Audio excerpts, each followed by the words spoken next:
Hey, what's up guys? Today I have another video on a tutorial, and this will be how to prevent the letters from fading on your insoles. This could be on any shoe, but today I'm going to be using the Yeezy 350 V2 Beluga 2.0s as an example.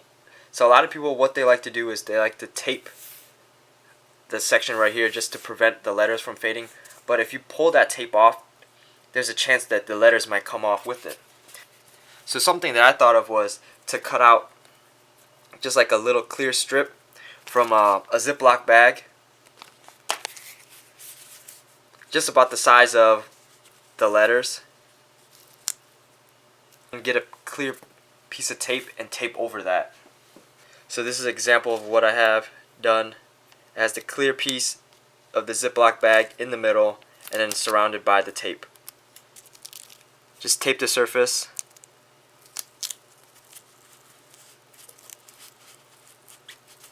And now you won't have any sticky part touching the letters, so if you peel off the tape, the letters won't come off with it. Thank you guys for watching. Subscribe for more content. I look forward to see you guys in the future. Thanks. Purchase more tracks today.